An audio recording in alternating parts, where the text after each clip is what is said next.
Hello, everyone. Welcome to the last session of our bootcamp, Ask Me Anything panel, where we answer all your questions. And thank you all for joining us today. And we appreciate your commitment and passion to learn. I am Jyotsna Bitra, and I go by the name JB. I co-lead the Salesforce Marketers Group Phoenix, and I am joined by all our speakers today. Before we get started, a few housekeeping items. This session is being recorded and it will be uploaded to the YouTube channel along with any slide decks or any additional resources that we may have. And if you have any other questions that you haven't filled in the form, please type them in the chat window. And if time permits, we will address them at the end. And if you want to unmute yourself and add more details to your question, please let us know. And as you take your certification, please share your success stories and remember to encourage each other.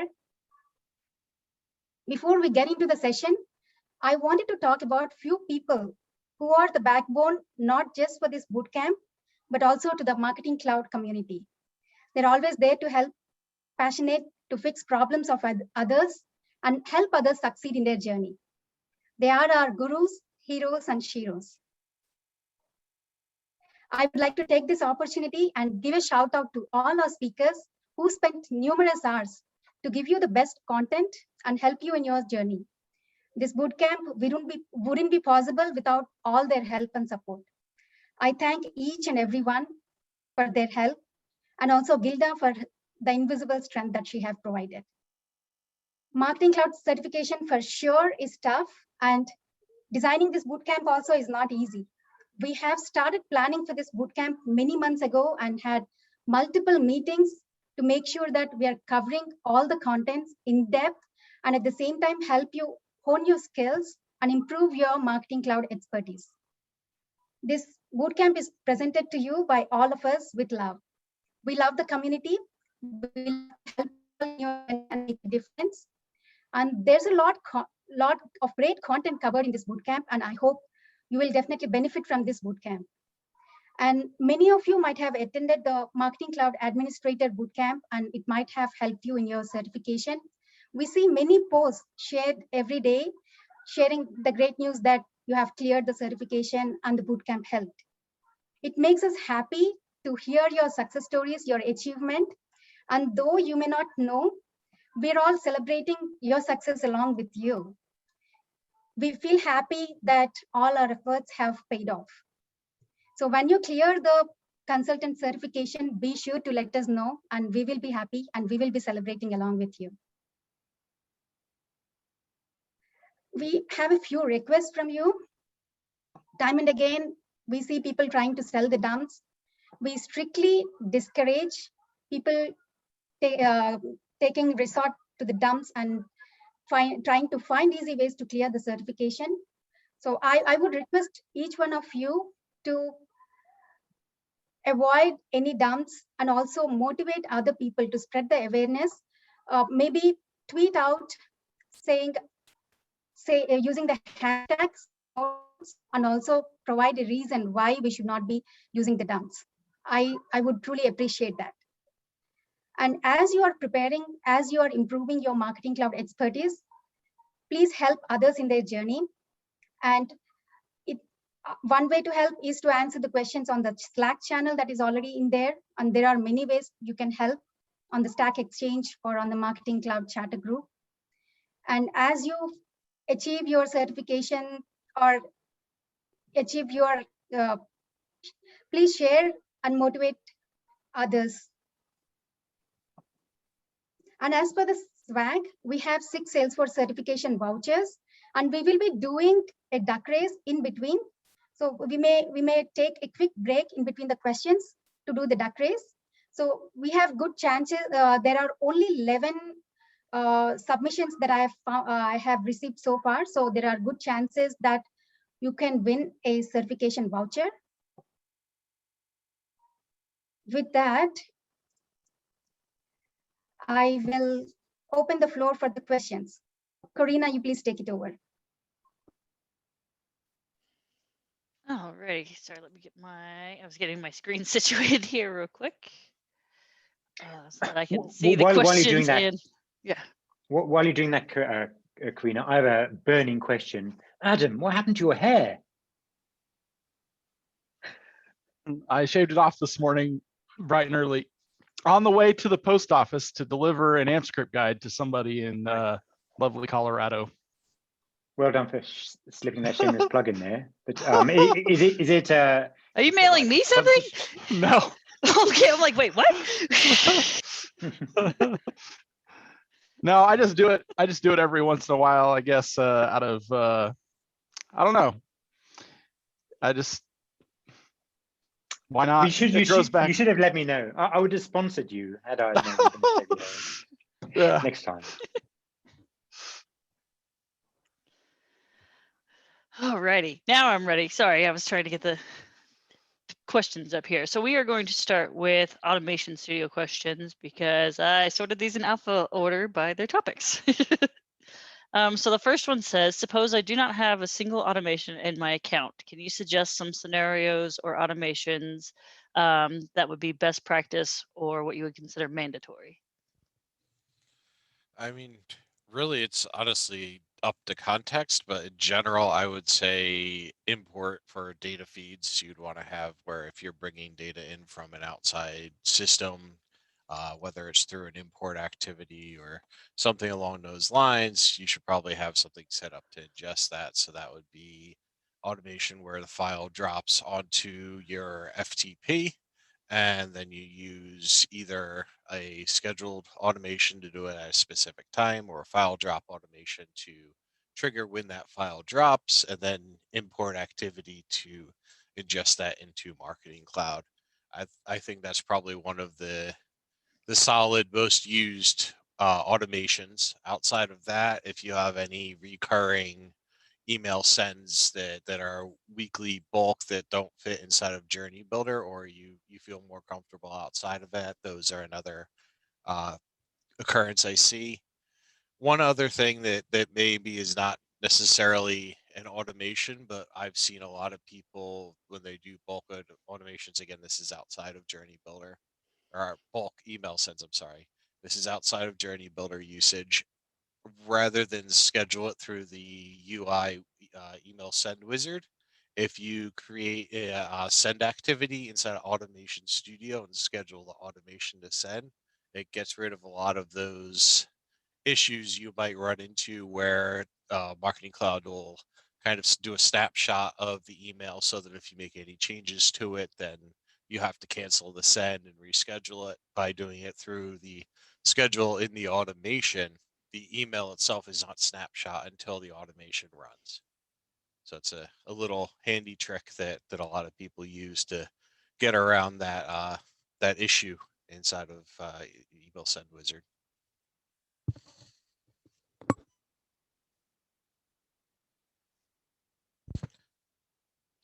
Okay, the next one is a quick one. Are tracking extracts in CST or Central Standard Time? I think there's a time zone option in there. Yeah, that's right. You can set the time zone to whatever you want, I thought. Yep. Yeah. Yeah, there is a setting that you can choose the time zone, and you can apply the account time zone query for the query itself. So there are two configuration options. One of them is specifically choosing the time zone for the events in the feed, and then second one is when the query runs, so it applies a current time zone. So when it defines the 24-hour window or 7 days window and so forth.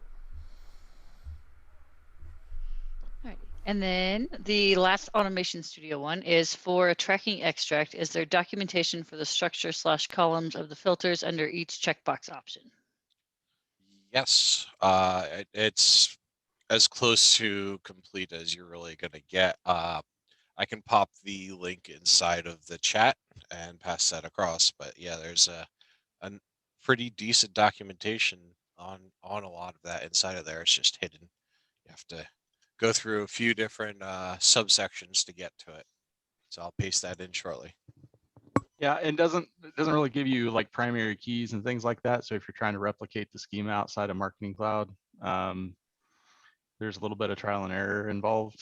And the tracking extract options have two different places in the official documentation that differ a little bit, which is always kind of confusing. But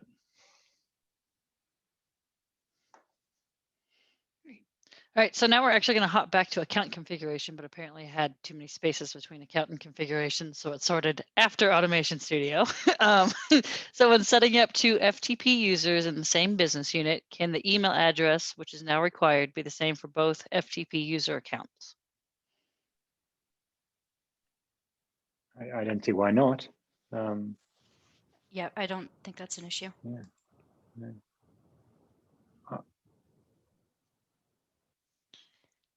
Alrighty, so now we are going to go on to an architecture question. Question on enabling Mobile Connect for the first time. What are a few checklists that I should consider when enabling a shortcode within Sfmc within the United States? You're actually going to receive a checklist from Salesforce itself. There's a number of laws and guidelines that you do have to follow when you apply for usage of the shortcode that's provisioned for you. And prepare to wait. Yeah, approval does take quite some time. There's going to be a few items that you have to check off, not necessarily in documentation form, like applying terms and conditions on your website, if that's applicable, having specifics around signage, if there's like a text to join sign program, but there's a whole big form that you'll receive. It's And called try the not to CAF, pigeonhole yourself CAF. into a certain number of sends each month when you do your terms and conditions, because Absolutely. that's what we're stuck in now. Is Famous Footwear put in their original terms and conditions they would only send 5 SMS a month, and 5 years later we are still only allowed to send 5 SMS a month. Yeah, try to be a little generous with that. Yep. All right, so next one is campaign association. How does campaign association help? Is it only limited for approvals and fetch campaign and to fetch campaign performance reports? Campaign, and feel free to jump me on to correct me, but it's just a way of tagging all artifacts associated with a marketing campaign, be it data extensions and emails and SMS messages and more.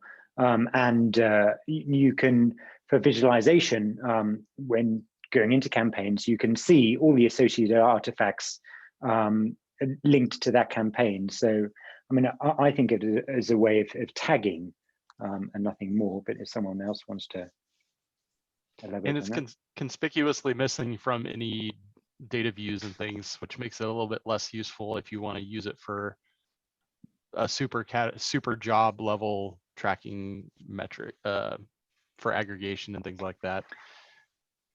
And try to explain to a Salesforce administrator that a campaign in Salesforce is not a campaign in Marketing Cloud. Yeah. Always a joy. I'll probably add a little bit to Adam's point. In the views, it does in fact, absent, but the tracking extracts allow you to include the campaign ID as one of the options in the configuration screen.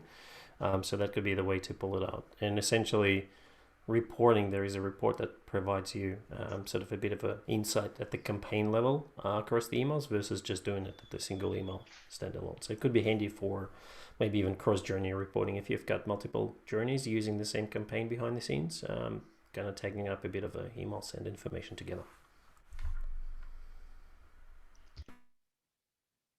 Alrighty, our next one is regarding contact deletion. When deleting contact records, is the suppression window supposed to assist with the can spam requirement to keep the opt-out mechanism active for 30 days after the last send, or is that not really the purpose? And the second part, is there a way to confirm the final status of the subscriber before deleting the record, especially if there was a subscriber key change to ensure the status from the subscriber key is being deleted, or so basically okay. I'm going to start with the first part and then I'm going to clean up the second part of this question because it went on for, the second part's like a paragraph long question. So let's start with, when deleting contact records, is the suppression window supposed to assist with can spam requirement to keep the opt-out mechanism active for 30 days after the last send, or is that not really the purpose? I personally looked at that as more of ability to prevent reintroduction of the same contact through that period of time. Because once the deletion is done, there is you can reintroduce the exact same individual back into the communication stream. So it's more, I guess, targeted towards that rather than anything else. And it does provide you ability with potentially sort of managing additional data flows during that period of time while suppressing the customer from communicating to them. So it's kind of like that angle, less legislative point of view, in my opinion, at least. Yeah, I agree with that. And it's important to note that the suppression period can be changed. You're not stuck with the 14 days. Yeah, anything between 0 to 30 days. But if you do set it to 0, don't assume it will happen immediately. It's really, it depends on many factors, but largely how many sendable data extensions you have in your account. And I've of all the contact deletes I've done, nobody wants to wait around any time. They want it done now. So I hardly ever see anything more than 0. Right, but that's not tied to processing. Yeah, sure. Yeah, but as Vlad said, I think it's a very smart architecture in that Salesforce recognized that when a person or individual exercises their right to be forgotten under GDPR or other legislation, that you're not just deleting it from Marketing Cloud, but often several systems, from CRM, from ERPs, e-commerce platforms, and more, to ensure that record isn't accidentally reintroduced, through nightly ETL processes. That's why it's in place, which to prevent it from sending emails, but also being returning queries.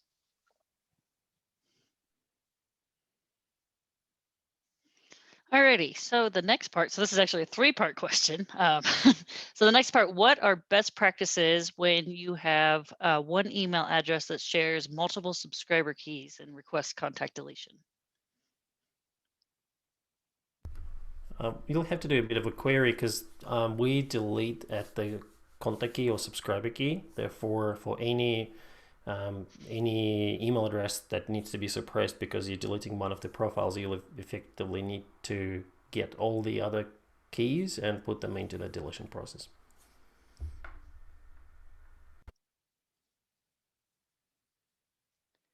All right, and the final part of the question is there a way to confirm the final status of the subscriber before deleting the record?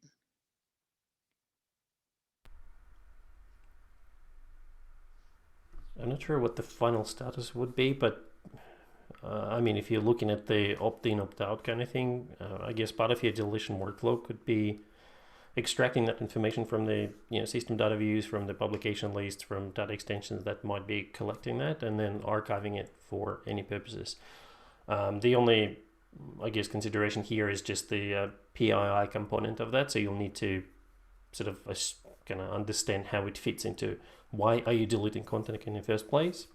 And then if you're collecting that status as information, what you're going to be doing with it. Because if it's the response to the legislative request to erase all data, then potentially you shouldn't store any reference to that customer unless you do something what we do internally. When we scrape the data, we keep the tracking information, but there is no way that you can tie it back to the exact same individual. We're just keeping it from the reporting standpoint point of view. So your email send information remains accurate in terms of numbers, but for people who were deleted from the previous email sends, you won't be able to see their keys or any other sort of data.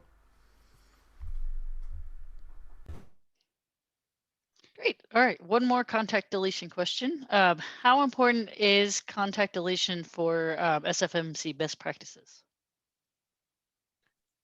well, it's tied to billing. Your contact count is tied to billing.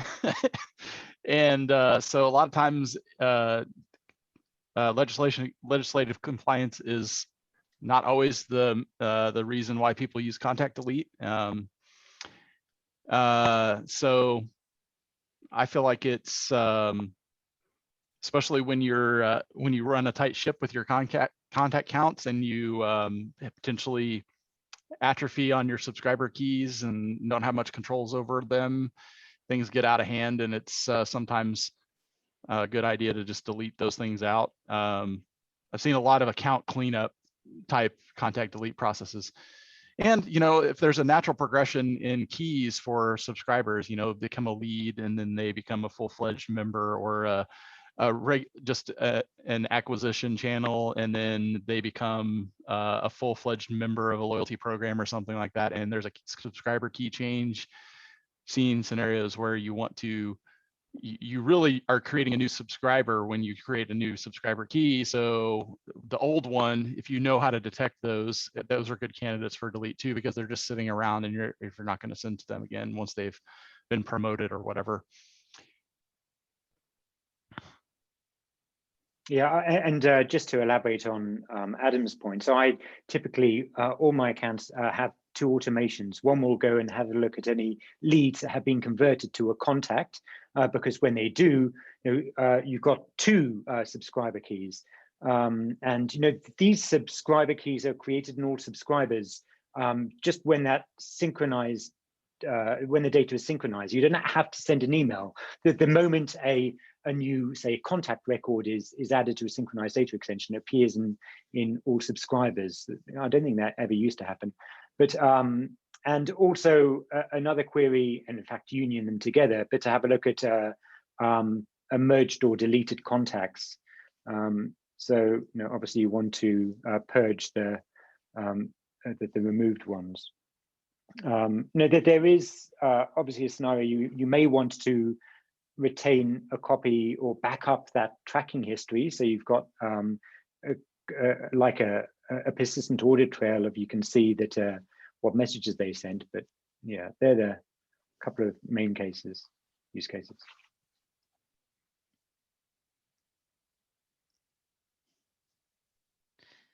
Alrighty, so our next question is in regards to measures with filtered data views. So in a filtered data view, there, when you use the measures options, do those measures access the system data views for the data? Please don't use measures. Such a good point. Yeah, so I mean, measures, I've had just a really bad experience with timing out on you for, and yeah, well, firstly, in the and get this clear, in the context of the consultant exam, because I have write many of the questions, there won't be a single question on I don't think you can expect to receive a question on measures, let's just say. But yeah, I don't know, Vlad. I mean, do you want to elaborate on measures? I'm just curious, practically, why would it matter whether it's coming up from measures or system data, like where the sort of points are coming through? I would sort of assume that they're coming up from the actual tables, not the system data views, because of the performance implications. Doesn't necessarily have to go through that way.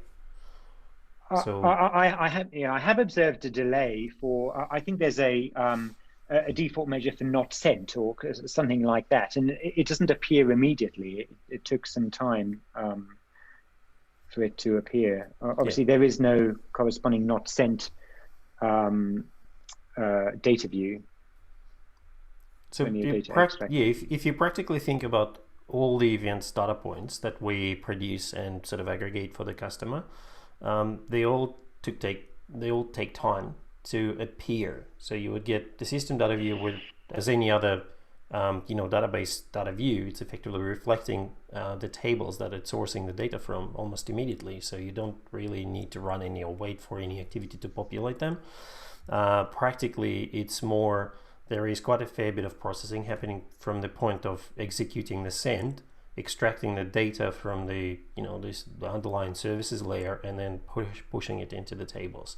So there are quite a few hops to go through, and therefore, even if you go up into send tracking screen in the email studio, like to have a look at the send immediately after the send was executed, you're not necessarily going to get full-blown information right away. So it takes a bit of time for the system to process that. Measure-wise, they are exposing data in the relative speed in a way, so it's still giving you the exact same timing. So I wouldn't, as I said, I wouldn't be concerned whether it's coming from system data view or system data tables. You can assume that they are accurate as much as they can possibly be.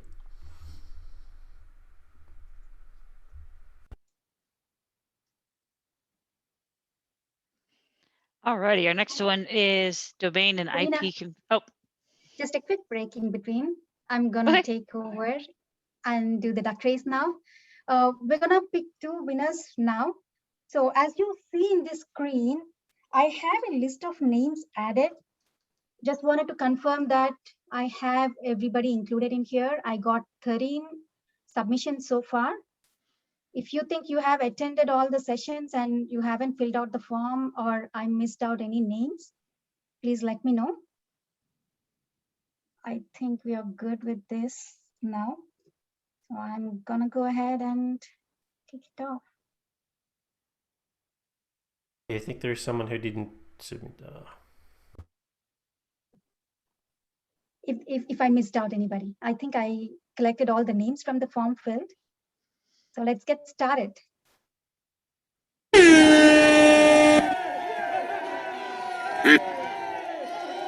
Wow.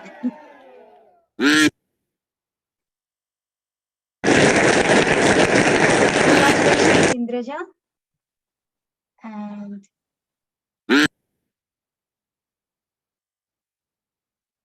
one second, I would like to remove.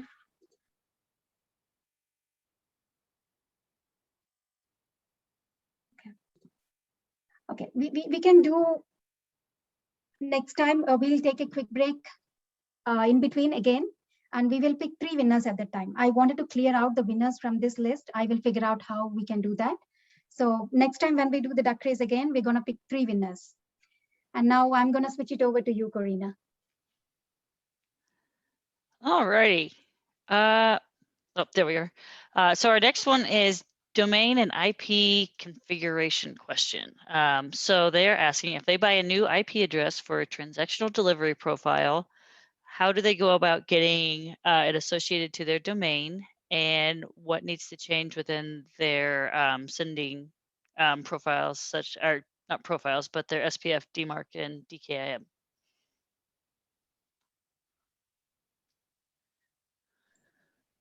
That was a lot. Yeah. So, Basically, what are all the things that you would do? Yeah. So Let's talk about SAP. yeah, exactly. So your IP addresses are tied to your domain, essentially, or IP singular, by way of the SAP, so the sender authentication package that you would purchase. There was a DMARC question there, right? That's tied actually to your domain. So as long as the domain name's not changing, you wouldn't need to change anything for that once it's configured.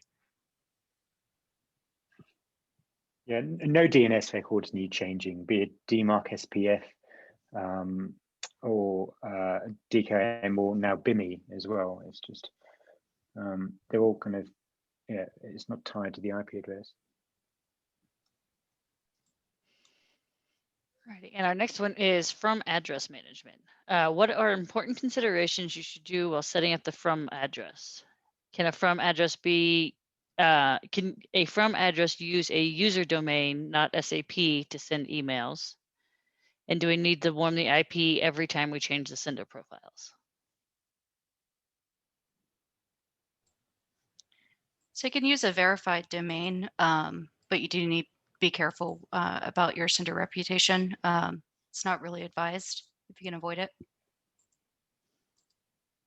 Yeah, so this actually topic makes me so cross. I mean, this this whole from address, how you have to go and validate a domain. I've seen many users just assume that by doing this process, you can automatically send from that domain, and you can, but it's going to affect deliverability. It doesn't.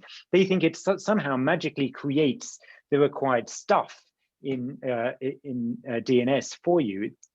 That's not the way it works. It's really a compliance thing to say that, to validate that the person who this is coming from, you're not impersonating someone, pretending to be, I don't know, Bill Gates or whoever the email is from. So it certainly doesn't negate you adding a or using a private domain. Regarding, do you have to warm up an IP every time you change the from address? No, it's actually the username part could be whatever, but it's the it's that SAP or private domain would have to be warmed up, but not the actual username part.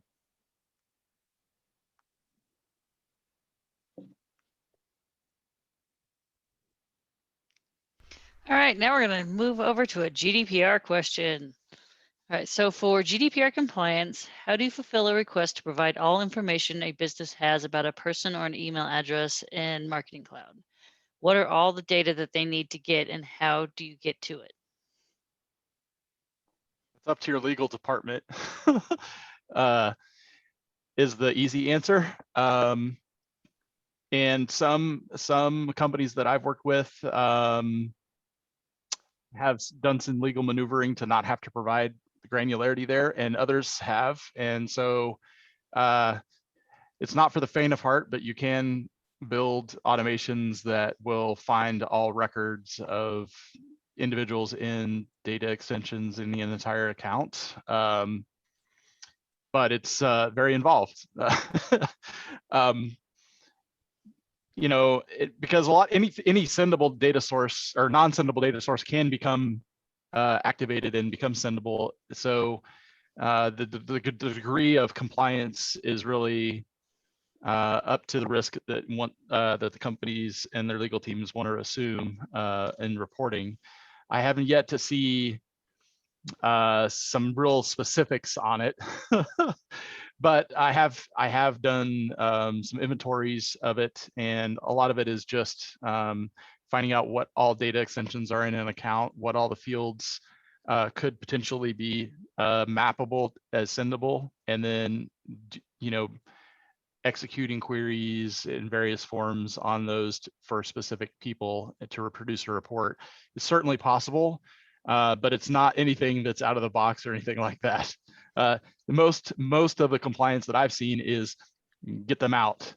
Don't just delete them out instead of reporting on what there are, because really the only mechanism you have that's easiest is just like finding what sendable data extensions there are, which is kind of most of what, or all of what contact deletes context is. And just to expand on this, I spent a lot of time actually working on GDPR. A few things to remember. So firstly, this is really about consent management, and under GDPR, in fact, CCPA and the Brazil one, the Indian one, and others, you have to receive express consent instead of implicit consent. That is, someone needs to actually choose to opt in. They understand the question and the implications and make an informed choice. Unlike canned spam, where you don't have to receive their express consent. And consent management is all built on, and what you'll be required to provide evidence on is who provided consent, which channels they consented to being contacted on, via which channel address, like the email address or mobile number, and what type of content they actually consented to. And you need to provide a persistent audit trail. I think publication lists are actually a great way of doing that, and that you can see that in that a publication list shows that when someone opted in and opted out of a specific type of communication. Salesforce have been thinking about this problem for quite a long time now, and over the past few years, they've slowly released a number of consent management objects, which are now included in Salesforce in all editions. There are, I think, 18 of them at last count. They don't count towards storage in any of those objects from the individual, but it's a highly canonical data model that manages every aspect of a individual's consent. While there is no direct integration to Marketing Cloud today, other than synchronized data extensions, it's certainly, I think, hopefully something we can expect to see in the future. But in the meantime, you just need to ensure that you can prove, when they opted in and when they unsubscribed, and perhaps when they resubscribed too.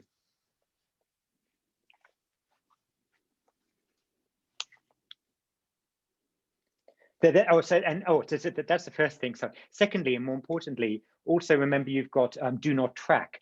So that is, under GDPR, you need to give the ability for subscribers to opt out of being tracked with that spy pixel in your emails. And you can enable this in Marketing Cloud by creating a custom profile attribute called, I think isn't it do not track? there's documentation on this anyway, Yep. with a simple text value of yes or no. And if it's yes, then that will be honored. Yeah, it's a good point, Elliot. And I would agree with that. I think, adding up to these points, basically, what, there is a sort of an audit of the account in a way that you might need to be provided. But a lot of the things that, a lot of the times that we specifically ask about that, we can't provide legal advice, because it's a lot of the times it's up to the customer and their legal department to identify what information can and should be provided to the customers. It's more, to Elliot's point, ensuring that we can fulfill their request for the customer, right to be forgotten, and managing the data in a way that you either suppress customer or delete them from communications, removing their data from processing. So, not providing recommendations, not really smarting up and tracking up the emails and so forth.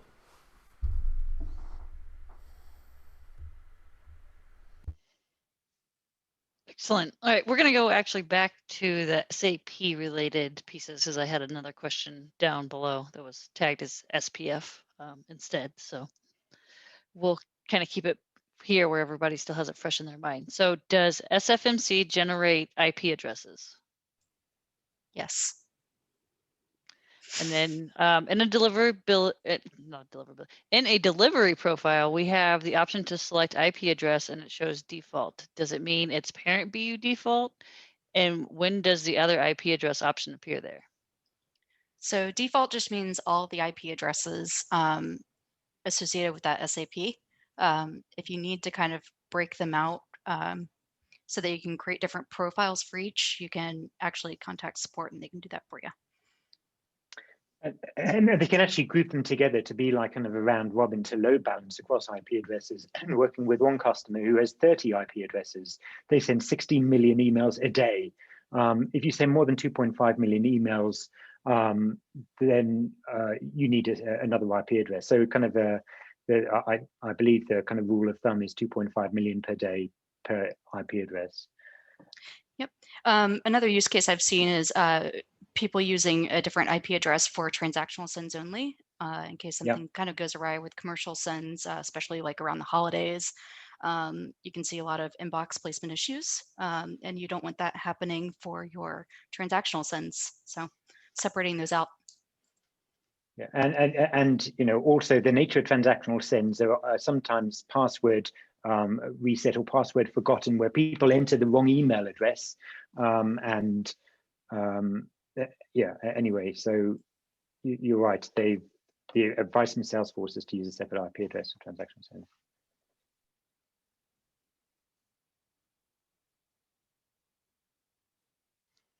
Alrighty, let's see here. We're gonna do some triggered send questions, because the next sections were the connector and journey builder, and we have a whole bunch. And so I want to make sure we don't get interrupted by a break time. So we'll go down to our triggered send questions, where we only have a couple here. So by lookup to lead or contact ID, does that mean the object used for the triggered send must be directly related to the contact or lead object for the CRM?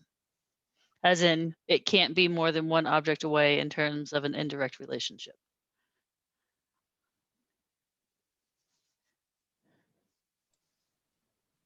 I think I'm going to need that repeated. Yes, that's okay. So, yeah, but by lookup to lead or contact ID, does that mean that the object used for the triggered send must be directly related to the contact or lead object? I think they're doing a trigger through the. Is this like a triggered send initiated from Sales Cloud using that Visual Force send email page, the Glassly page, or like a? I don't know. If the triggered send, I'll take a stab on that. If the triggered send has been configured within the CRM context, then we will have to unwind the triggering object. So you can have maybe a custom object, you can have a case, you can have an account created and whatnot. The message has to be sent to an individual, and the individual from the connector standpoint of view, even for triggered send, would have to be either lead ID or contact ID. So that's the relationship that system would look for.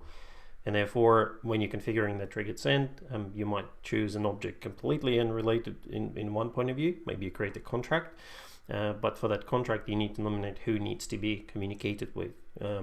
Keep in mind that you only send an email to an individual, so a single person, and most of the objects in CRM would contain multiple records for, or lookup fields for contacts and leads and whatnot, so users could be another option.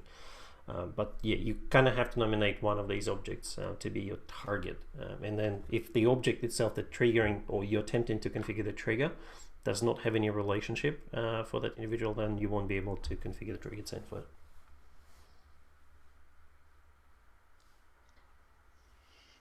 All right, and this one is also for triggered sends related to the connector. It is asking if you do a triggered send. Let's see, where is it?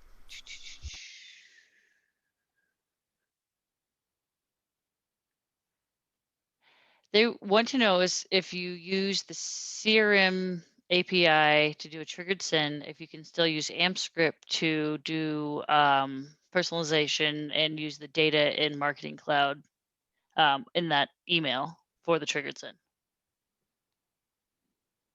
The answer is yes and no. But the answer is yes, of course you can use AMP script and you can use lookup to synchronized data extensions. The no part is, and I've seen people do this, please do not use the retrieve Salesforce object AMP script function in emails. It's just extremely slow. I had a client, they contacted me and they said, oh, we've got this send and it's sent 337 emails so far and another 1.5 million to go. And we calculated it's going to take 1.2 years for the send to finish. This retrieve Salesforce object AMP script function isn't really used for kind of backed sends, but as long as you've got the the record exists in a synchronized data extension, then absolutely you can use AMP script. But yeah, there's only very basic fields in that included as part of that triggered send payload and stored in the triggered send data extension. You can add 2 more fields, and I forget, I can look it up in a second, into that triggered send data extension. I think I don't know, it's like the campaign member ID or something like that. But yes, in short, you'd need to lean on AMP script and synchronized data extensions for other personalization.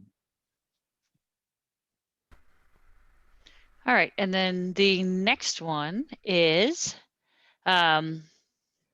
when firing a triggered send, is there a way to do a lookup on data within Marketing Cloud and not send an email if it meets certain criteria? Adam's going to talk about exclusion scripts. Yeah, exclusion scripts is the best way because it doesn't munch a send, like a send that you're paying for. But a more, you can also, but before you make the API call, it means you would make another API call first. I mean, if you're technically, you would need to, I mean, you can't do it within the same API call. But if you want the email to sort it out, the exclusion script is the best thing, but exclusion scripts have to evaluate as true or false. And so that limits your AMP script to, I mean, if you use just the box and no content block trickery or anything like that, the AMP script needs to return true or false. So your case has to be, to exclude them, needs to result in a conditional or a set of conditionals that evaluate that way to exclude them. And I've done some pretty elaborate ones. I've seen lots of crazy and creative uses of them, but it's definitely, it's in the definition, it's in the triggered send definition where that occurs. So, and it does apply to, of course, all the emails that are going through there. It's not, but it's really flexible, and it's one of those cool things about send definitions in general in Marketing Cloud, is that you can have an exclusion script that can have pretty sophisticated AMP script in it if you know some tricks. Just please don't use raise error function to go and conditionally suppress sending an email to a subscriber, particularly with a triggered send. I'm pretty sure if you do so, it treats it as an error. So the triggered send will eventually fall into a pause state if it kind of keeps on getting these errors. Doesn't know whether the error is benign or not. Leave raise error for actual errors that should be raised when an error condition occurs in your email. I mean, that's the whole point. It's not for skipping. It's for raising an error. So you're going to get notified about it at some point if you use it. Also, I've put together a video on exclusion scripts for those of you who aren't familiar. I'll just go and put it in the chat now. You can check that in your focus free time. All right, the next one is for behavioral triggers. So for behavioral trigger abandoned cart data field, can we decode the data field and use that field in AMP script?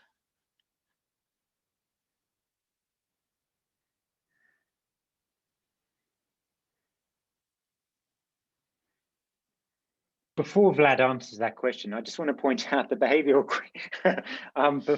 triggers won't be included as part of the exam. Obviously, this is a recent release, and the consultant certification came out it went live in June, where behavioral triggers is more of a recent feature. So if the question is, in the context of the exam, you can, Thank you. I couldn't remember when it came out, so I couldn't remember if it was included or not. No, definitely wasn't included in that exam. But in terms of data, I believe there is a way to decrypt it and use it.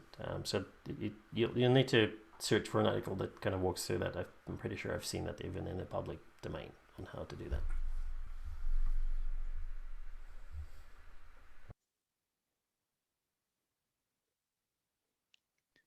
And Corina, before you move on to the next question, we'll take a quick break. This is actually, I was going to say, this is a good time actually to take a break. Yeah, I have a few names added to the list. So we'll get started with this.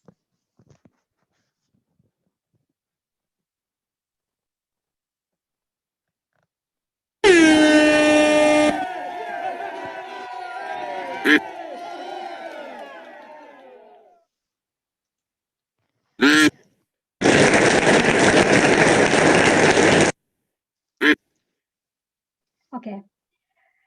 Congratulations, Shajia. And we're going to do the next one now.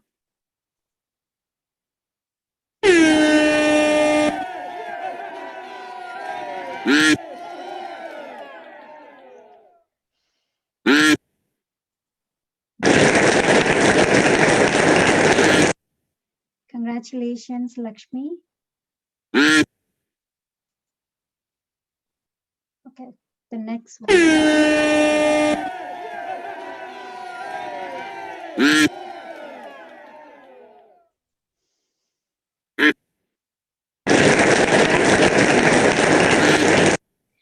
Okay, if you haven't submitted your email address in the form, please please share it with me in the chat.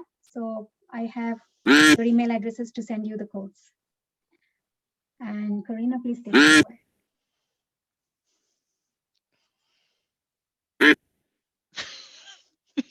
Sorry. These are great ducks. There seems to be a rogue duck. It sounds nothing like a duck. I don't know. I know. Okay, well, there's a Like rogue a whoopee cushion. Yeah, just to say. That's the sound, Corina? Yeah, it's better now, but yeah, that was. Okay, I'm trying to figure out how do I stop that. In the meantime, I will figure out how to stop that. Okay. All righty. Let's take a break from product offerings before we go into Mobile Studio and integration pieces. And there are some questions about the exam itself. So will there be Social Studio questions on the exam? I think there are. Yeah. Oh no, hang on. That's the admin. There are. Don't believe so. I think it. No, I don't think says so. in the- No social. It's just admin is social. Yeah. Will there be questions about distributed marketing on the exam?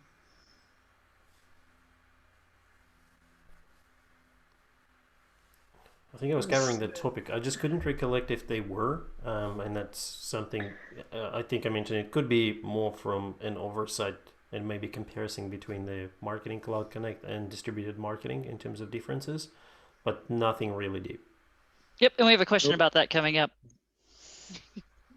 Yeah, and so on that, I recall that it will be under this notion of extension products. This term was actually introduced with the admin certification. You certainly need to know what distributed marketing is, not how to use it.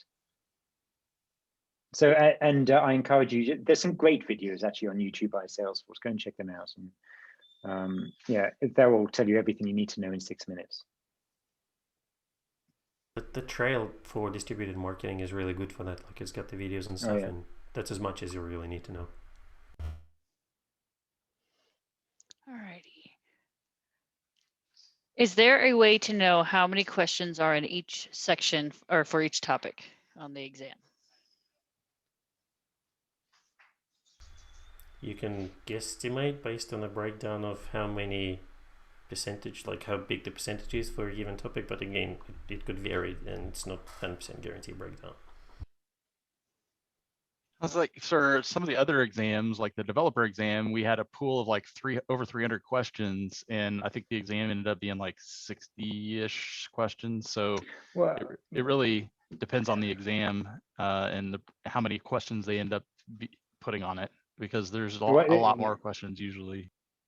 Yeah, I mean, the 188 question items in the item bank, but only 60 are chosen for an exam. So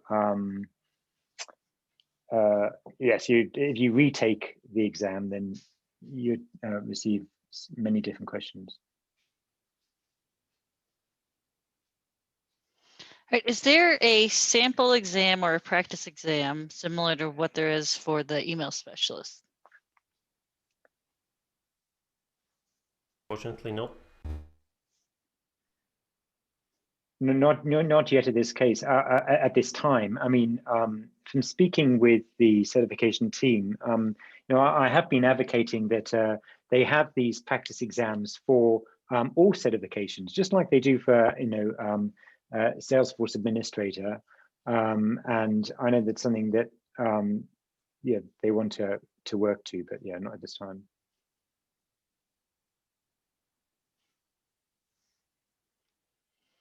Alrighty.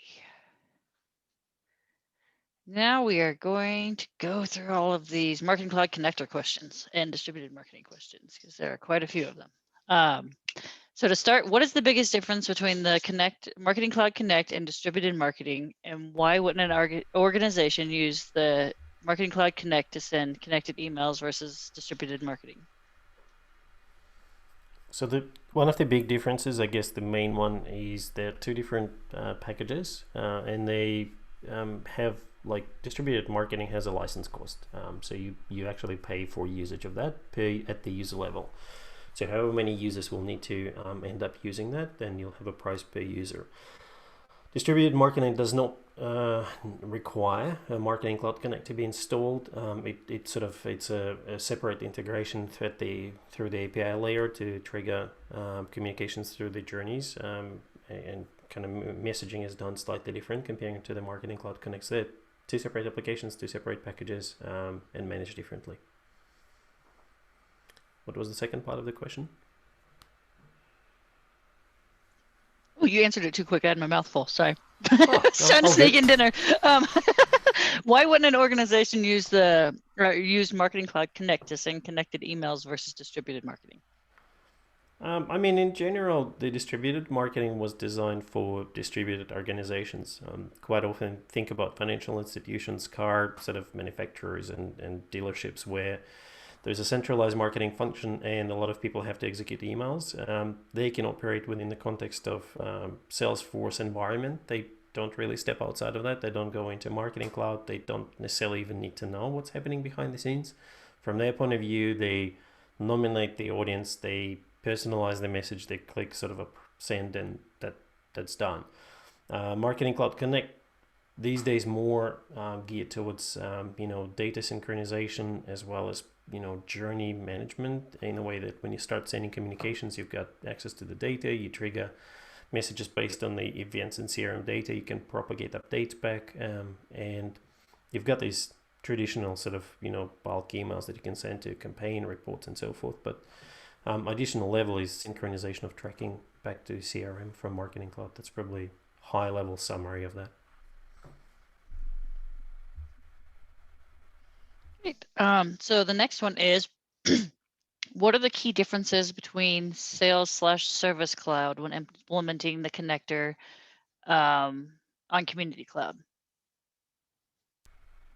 So maybe what's the difference between the CRM or the Sales and Service versus Community Cloud, the connector? From the connector standpoint of view, there is not much. I mean, practically all of these clouds are part of the CRM platform. And if you look at the technical point of view, so not the architecture, but more technical sort of understanding of that, you kind of think through Marketing Cloud has its own platform, CRM has its own platform, and the connector is the glue that sort of connects together these two platforms. When you go into the CRM platform, you've got business level applications, right? So that's your Sales Cloud, Service Cloud, Community Clouds. They still use exactly the same platform underneath it. So the difference would be you've got different data objects that are standard for each of these business level applications. You might have additional flows and behaviors, but practically, in technical terms, it's kind of all the same. Great. So the next one, if Sales Cloud is connected to Marketing Cloud using the connector, is there an ability to check an email opt-out checkbox on the contact or lead record and have it populate automatically to all subscribers to be unsubscribed, or do you have to create an automation or journey? We talked about this just yesterday, didn't we? On the just the other day. In a single answer, there is a yes option, but there are so many dependencies on it that it's quite a loaded question. From practical side of view is assuming that the contact in Marketing Cloud was created, let's put it correctly, according to the connector behavior and logic, then changing the standard email opt-out field value in the Salesforce CRM will kind of update during the send. The system will take care of that. If you are operating on the premise that and this is not for the exam, okay, that's probably one of the other statements I should have done. If you're operating within the context of journey, if you're doing some sort of triggering through maybe API integrations and whatnot, then the behavior is not just, like on and off kind of thing. There is significantly more.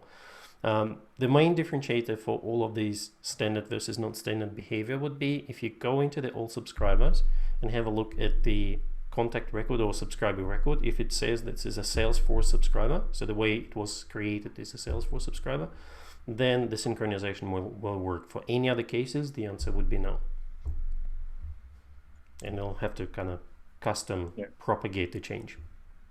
So, for example, if you're not synchronizing leads and contact as synchronized data extensions, but have that contact has been created by injected into a journey using a Salesforce entry event, and if they then unsubscribe from that email, it won't update the has opted out of email field in Salesforce on that lead or contact record.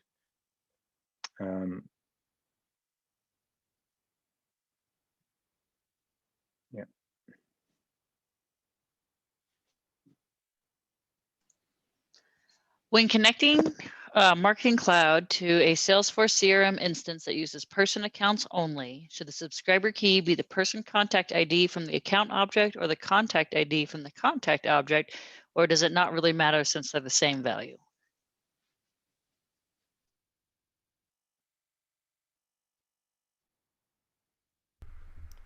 Karina, if you don't mind reading it once again, I missed the first part.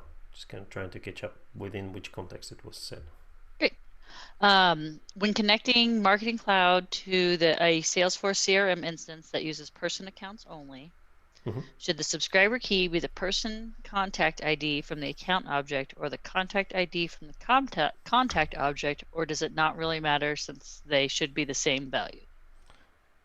Good. This is a good question because the it does actually matter, in fact, and depending on where you're defining, because the platform will not actually ask you to choose, right? So if you're talking about the standard flows when you're executing sends, when you're configuring the journeys, selecting who do you want to push into the communication, the system will kind of force you towards the right path of behavior, and eventually get down to user contact or lead selection. If you are generating the audience, maybe using filtered data extensions, SQL, and so forth, it is important that you don't, in fact, use the account ID because they're different entities and they're going to be treated differently. So similar to the point when I think Elliot was discussing in the start, or Adam was referring to, when you start thinking about contact usage, the account ID, it's different from contact ID, it's different from lead ID, right? And if you ever do the send to the account ID, it's going to create an additional subscriber for you, therefore it's an extra utilization. And even more so, it's not going to treat these entities as the connected records from the contact perspective, therefore tracking data is not going to be synchronized into CRM. So do not use account ID because that kind of takes you to the path of custom behavior, and you'll have to manage it separately from what the standard behaviors would be. That includes for person account, because person account behind the scenes will still create an underlying contact object in CRM. I'm kind of comparing that when sort of if you're sort of newish to that, to me, person accounts sort of very much reminds the dilemma between Marketing Cloud data extensions and lists, right? So even if you go and work with data extensions, which is say related to the context in CRM, if you go and create the person account, it's sort of like in Marketing Cloud, reflection would be we would still create a record of the subscriber in all subscriber list. So we're still going back to the list at some point in time. It's kind of similar behavior. The contact will be there anyway. Within the UI, you will operate with account view of that, but behind the scenes, there is still an underlying contact that related to that person account.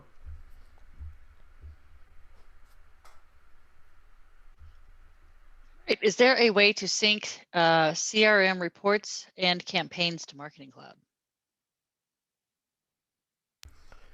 Yes, I mean, campaigns would be synchronized, can be synchronized through the standard sort of synchronized data extensions. Campaign is one of the objects that you can select, as well as campaign members. For reports, you can import them. If by default it's not, I think these days we're not necessarily activating that by default. So if you go into the email studio and you don't have an interaction step, or you don't have imports in the interaction step, you might need to raise a support case to ask for that to be enabled, because you've got synchronized account and you want to import data from Salesforce reports. I would only add consideration to that because performance-wise, there is a certain sort of stretch limit to what it works. It's inherited behavior or functionality from the older sort of connected version. So if your report brings up a huge volume of data, and huge being more than, let's put it just into some abstract number, 1 million records, you might most likely going to have issues with getting that. Easiest way to look into that, if you can run the report in the UI, it generates and brings up the data, doesn't time out, technically should work, but it might get to the point that it times out. So be mindful of the width as well as the overall number of records in that report. And just to add to that, another option based on your use case, if you just want to go and send an email to a campaign or report, you can do so from the Content Builder send flow. Just go and select Salesforce Audience, and you'll see all of the campaigns and reports that are sendable, that is, have a lead or contact ID. With campaigns, actually, you can filter based on campaign member status as well. The only caveat to sending to a campaign or report from Content Builder send flow is you can't preview the actual send. It's kind of send and pray. So you need to be quite careful, particularly if you've got lots of personalization in your email. You want to go and create a kind of a seed list in a sample campaign and go and test that first. And what actually happens behind the scenes, it creates a Salesforce send. And so you'll see this temporary data extension created in the root level data extension folder with a 5-day retention policy, which means that if they open the viewers webpage link 5 days after the emails has been sent, it won't work. Anyway.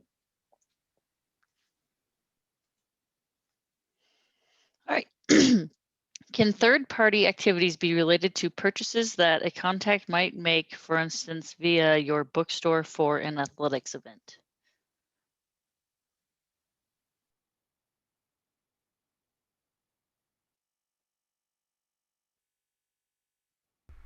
I definitely need a repeat of that. Sorry, I didn't sink in. Can third-party activities be related to purchases that a contact might make via your bookstore? So their example is via your bookstore for an athletic event. So they're basically saying, can you somehow relate third-party activities such as a purchase that a contact would make into your marketing programs? Or how would you integrate third-party activity about? API. I mean, you can the REST API. You can insert data extension rows. You can inject people into journeys. All of that. So, you know, those are meant to go in things like e-commerce platforms and other places of integration. So yeah, I mean, and honestly, that's kind of the way some of the recommendation stuff works, except it's kind of a client side and there's more of a formal integration for it, but there's nothing stopping you from implementing any kind of any of the Marketing Cloud SOAP or REST APIs in your application to track things.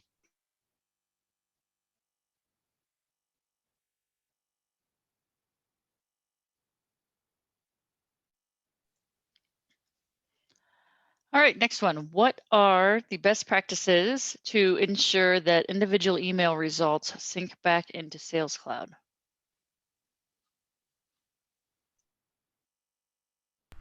You just need to send to the right subscriber key. As long as that relationship works, then sort of the rest of the behavior will flow from there. And I mean, on content builder sense, you need to check that it's a Salesforce data extension, or you're sending to a Salesforce audience. For Journey Builder, it kind of takes care of that for you. But yeah, you can't just have a data extension. Oh, say I've got a filtered data extension, I don't know, of my contact underscore Salesforce, and it's sendable, and I go and send to it. It won't flow back to IER unless you've moved it to the Salesforce data extension folder, I think, memory.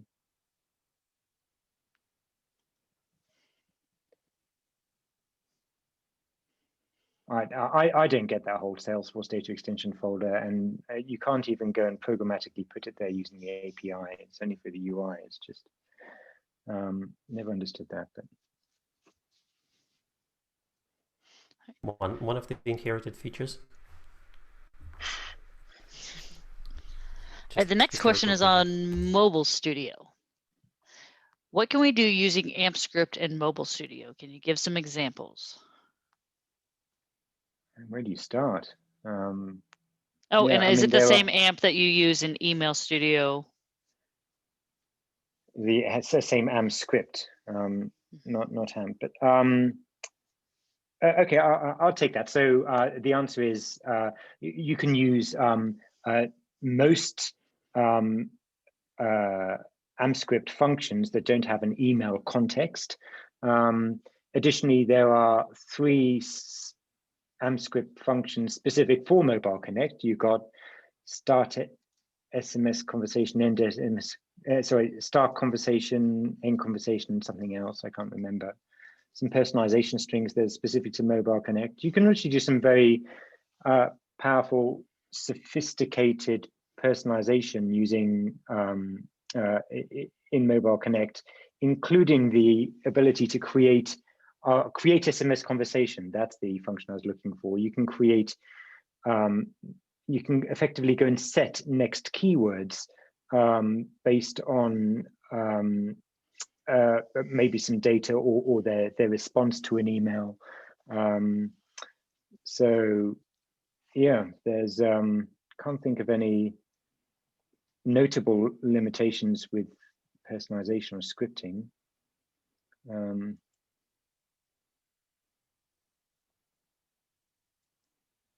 Adam, think of anything come to mind?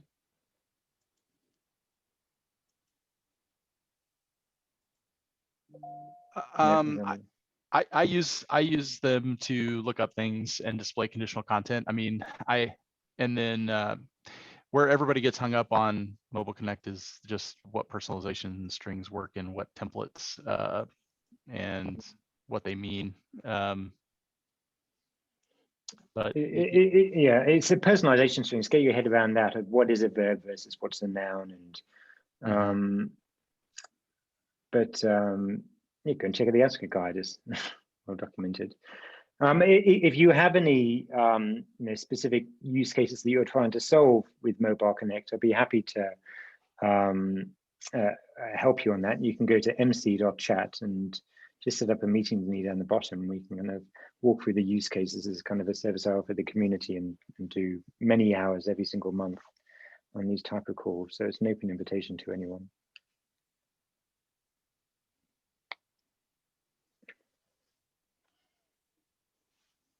And Karina, I think it's a good time to take a break. And Yep, I was going to say the next part is Journey Builder, so it will be another one where okay. it can run long, so this is a good spot. Okay. So I think you can see the duck race here. I'm gonna start it. We have 2 more winners to pick from this team. Let's go.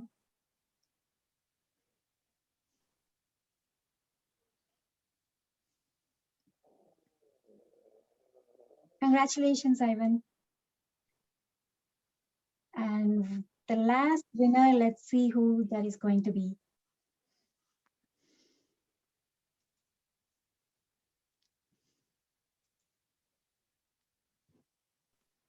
The suspense is killing me. It's just like watching the Melbourne Cup. Okay, congratulations, Rashmi. And with that, we are done with the duck race for today. And you take it over, Karina. All righty. I'm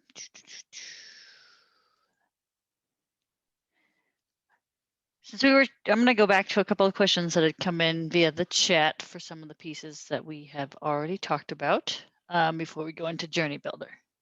So the first one, is it quote unquote safe to use undocumented REST API endpoints? For example, the one for retrieving rows from a data extension. By safe, I mean they're not going to be decommissioned. I can hop on that one a little bit. I would say short term it's safe in a general sense, but if you're relying on it for anything important, it's a risk. It's a big risk because it's not public technically, because it's not a documented or official endpoint, so they don't need to tell you if they change anything or if they decide to take it down or anything like that. There is no need for them to notify you of that. So it could work one day and the next day your entire process is scratched. I don't see that really happening, but it's still something to keep in mind as a possibility that there is inherent risk using those endpoints.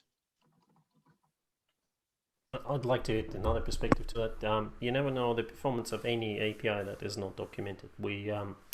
I know there was a discussion around one specific method that wasn't documented, and I had one of the partners implementing a use case for that, and they were sort of coming back and asking, well, why does that endpoint is not performing and so forth. And it was kind of an interesting conversation because A, it's not documented, B, the whole architecture for that particular method was not designed to go into a huge large scale.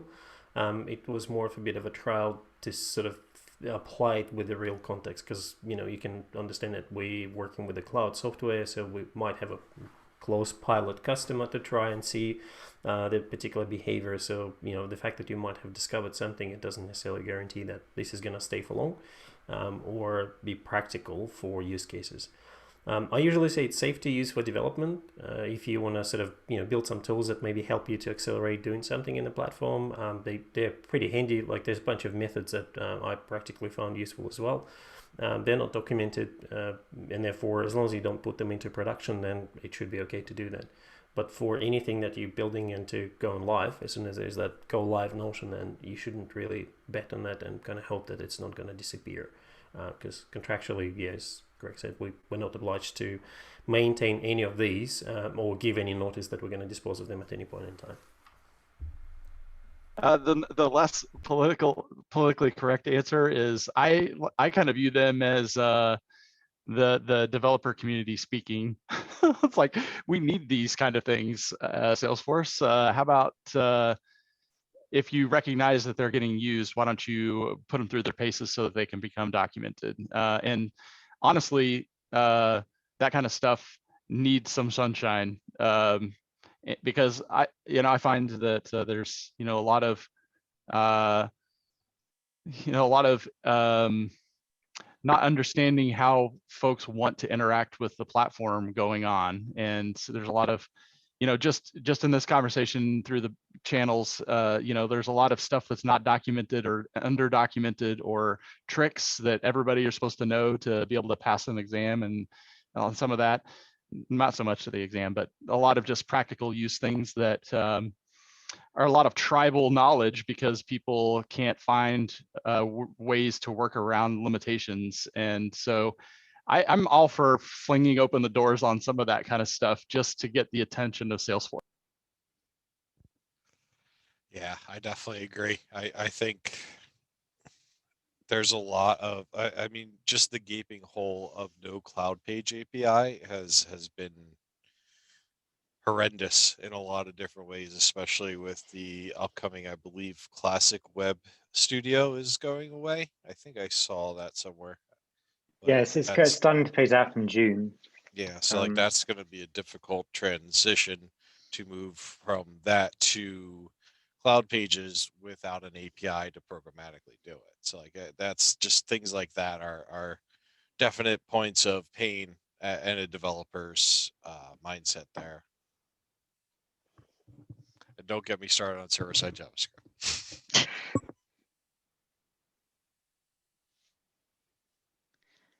All right, next one is distributed marketing related. Can you bring custom fields in for personalization or only Marketing Cloud attributes? Yeah, I responded to Carl in private message, sorry. But yeah, there is more, certainly an opportunity to do broader personalization. But one thing with distributed marketing, you kind of need to go through it at least to understand what it does, because the behavior of the product is done differently. And when you talk about that personalization, think of that the entire creative assets are done in a way in Marketing Cloud, but the end user who's consuming that and actually executing messaging is completely unaware of what's happening behind the scenes. So you need to be very careful. It's almost designed to kind of provide that B2B or very close proximity, almost like, personalized marketing execution. So, think of that, if you're coming up, for example, maybe, I don't know, like let's take real estate as an example. You buy a house and then you come and did an inspection, property inspection, and then the agent wants to reach out to you. They're not necessarily going to do the personalized email, like send the whole lot. So they will have some sort of template. They would put a content into it, something that is personally addressing to you and potentially, giving the message, hey, Vlad, thanks for coming up yesterday to look at that property.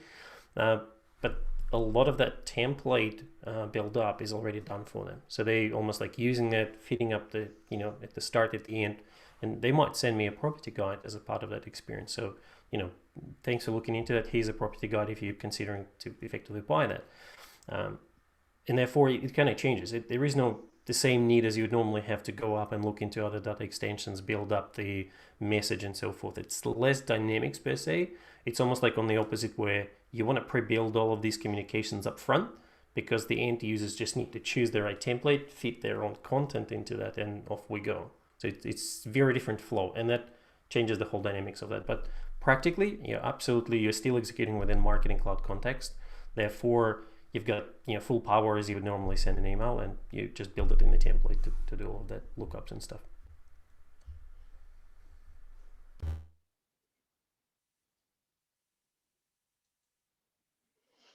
All right, we have another connector related one. So they are currently migrating their Mailchimp data into Sales Cloud, and they would like some clarity on how they should structure data within Sales Cloud so that the Marketing Cloud Profile Center is able to update the subscriber preferences. So the data's coming, they're importing Mailchimp data into Sales Cloud. That is, they're creating leads or contacts, I assume. Yes. So basically, how do you uh, map attributes to between Sales Cloud and Marketing Cloud so that the profiles? Well, there's be only updated? only three really that are used, which is the subscriber key, which is lead contact or user ID, the email standard field, which is the email address, and also the email opt-in field, which in Mailchimp is email_marketing_status. So you'd use data loader to go and map your audience fields from Mailchimp together with the that email marketing status to has opted out of email. Yeah, I mean, you can't. I know maybe other audiences you might want to consider creating campaigns, and that is your audiences in Mailchimp or lists in Mailchimp. Create campaigns and add them as campaign members to those campaigns. Depends how they're doing segmentation in Mailchimp, I guess.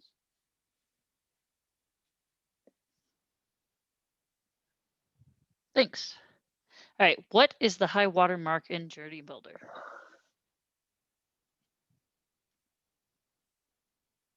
I can talk to that, Vlad.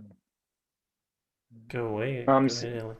Okay, so a high watermark is when a contact is admitted into a journey and injected in via an automation, a watermark is added to that last record that's added. When that automation runs the next time, it will only contacts that are past that high watermark will be added into the journey. So it's kind of I guess identifying the deltas, only injecting new records.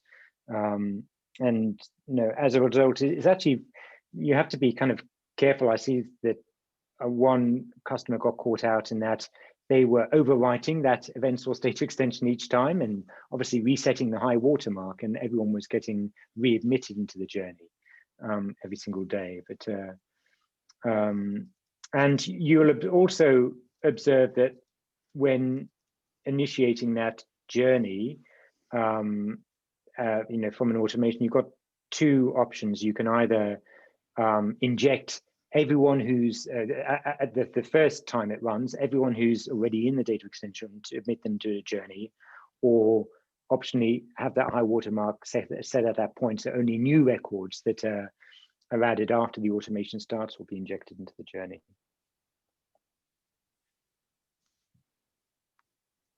All right. Does event data mean journey data?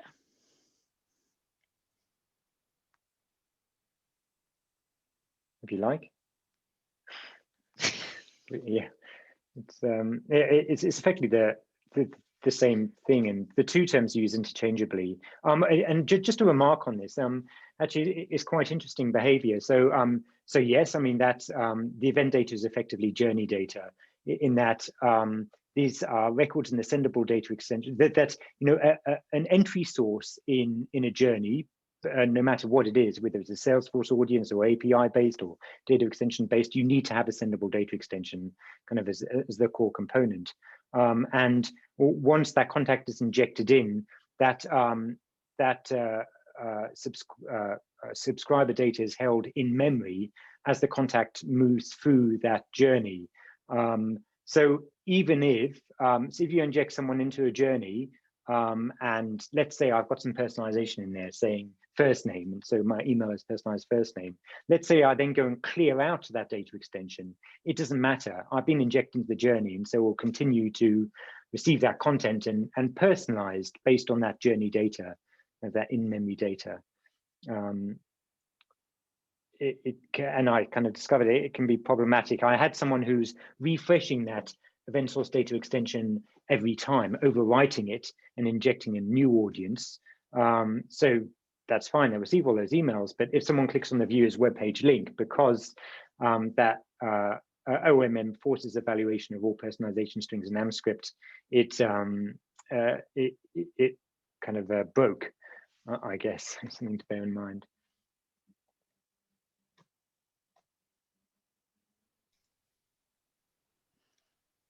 Anyone want to add anything, or? Okay. How is WhatsApp chat working in Journey level? So I'm guessing that means just how does it work in Journey Builder? Or does it work in Journey Builder?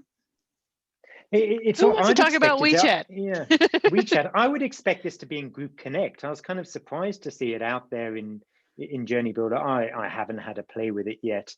But you've got to go through some. So it's enabled through some partner, isn't it? That it's not some partner integration, and all templates that you create have to be approved by WeChat. There's some approval process or flow before you can use them. Vlad, you. To be honest, I haven't played with it either myself. It's just one of the new sort of recent features, and I didn't get a chance to look into that. There've been a release review of that. If you want to jump on that and have a look at the videos, one thing to say: don't worry about that from the exam perspective, because it's not going to be covered there. So.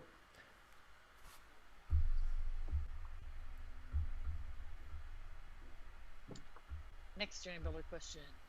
In Journey Builder, if you add contacts from Email Studio, you can view tracking. If you use Content Builder, you can manually update data in Contact Builder. True or not?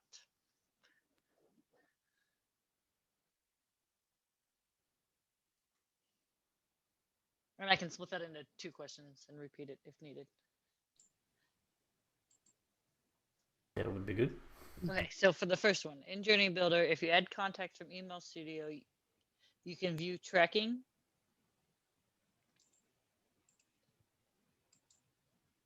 I'll be honest, I'm not sure what it means add contact from the Email Studio. Like, I mean, if you're injecting someone into the journey, then there is a tracking data available at certain different points. So if you're executing a message activity, you will see that if you're just looking at the experience of the customer, and then you'd be able to potentially see some of the progression through the paths. Some elements could be up down to the individual level, some might not be. So like it's a bit of a broad question. I think maybe we need to recover how you add contacts to a journey, since it's not through Email Studio. I think that maybe is part of where the question gets a little muddy.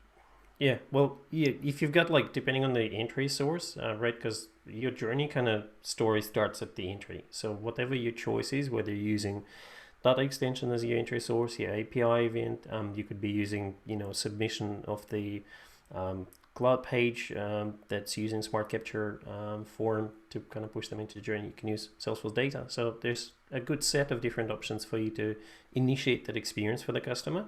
And then as they go through, then it would depend, what communications you send effectively and what behavior you need to do.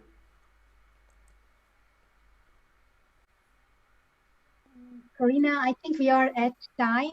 And for those joining from the East Coast, it may be getting late as well. You're 90 minutes into the session. And do you want to cover any other? I actually have 2 questions left. Okay. That's I it. think we covered almost everything of all. Yep. Yeah, go ahead, Yeah. Corina. Okay, I was like, I have 2 questions, and then we got through everything that's come in. All right, so the first one, I'm saving the custom preference as a Boolean on API fields into Salesforce by capturing individual subscriber keys through email redirecting to cloud page and submitting it. Oh, hang on, this one's too long for me to read. All right. This one, it's actually very use case specific now that I have the whole thing expanded. So I will have somebody reach out to you for the API Journey Builder pieces, and we'll just do this other one. So it says, I'd like to send a single email to a sendable data extension. What are some advantages and disadvantages of using Journey Builder's single send journey feature instead of Email Studio?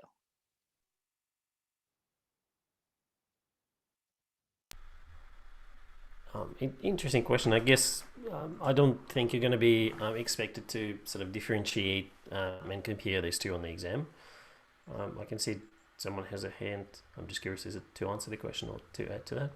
But practically, I would say everything within Marketing Cloud kind of moves towards using Journey Builder as a single experience for communications, I guess, and you can kind of identify, like all the step journeys, single step journeys, transactional journeys, and create them and configure them from one single experience.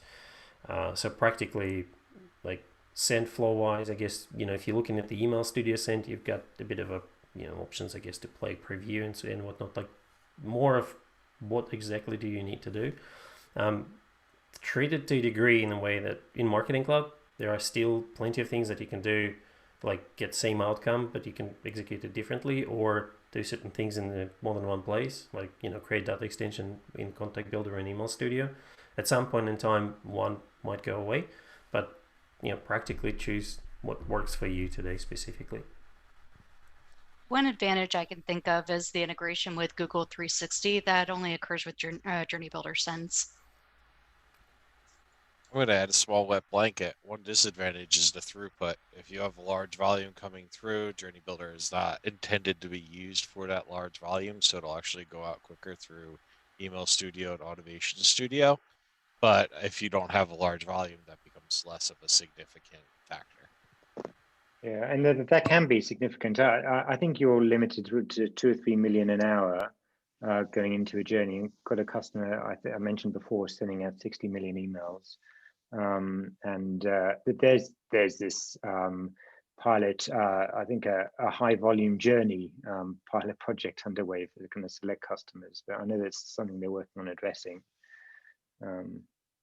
The other advantage, of course, is that you with Sales and Service Cloud integration, that it will automatically sync that individual email result data back, send that back up to Sales Cloud, and you don't have to create this or Salesforce data extension or a data extension that resides in the Salesforce folder.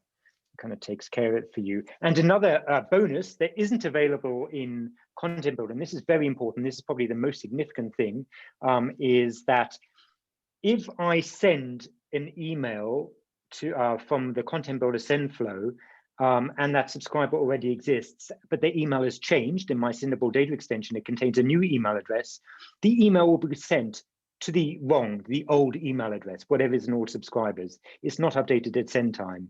Whereas with Journey Builder, it's updated at send time. So whatever email address field is in there is the one that's used for the send. A good one. And think of that, like there are some optimizations available in the Journey Builder, right? Things like send time optimization and whatnot. So there's there's plenty of things to choose from. Kind of, if there is absolute blanket kind of coverage, so I guess performance is a really good one. I would quite agree with Greg on that one. We did quite a lot of improvements in that area to ensure that Journey Builder sends are not very limiting. But if you do get to the audience, maybe, I don't know, 20 million, you'd want to consider that. If you go in something with 5, 10, then again, how critical is the deploy time for you? Because it's a different technology behind the scenes to execute them. So all valid points. And just a question I have for Vlad. I think that send time optimization is now available for single sends, isn't it? Yes. Yes. Yeah. Okay. All right, one more quick one. If you overwrite the entry data extension for journeys regularly, can you still use contact path for decision splits? Yes. So you'll want to use the contact data using your contact data model versus obviously the entry data extension since you're overwriting it. Yeah. Perfect. That was all the questions. We got them all. Wonderful. And I really appreciate Greg, Amanda, Adam, Gilda. You're joining from the East Coast. I know it's too late for you. Thanks for hanging around. And thank you everyone for joining, and thank you all of our speakers once again for getting together with the great content and helping the community. And we hope you clear your certification and wish you all the good luck. Thank you.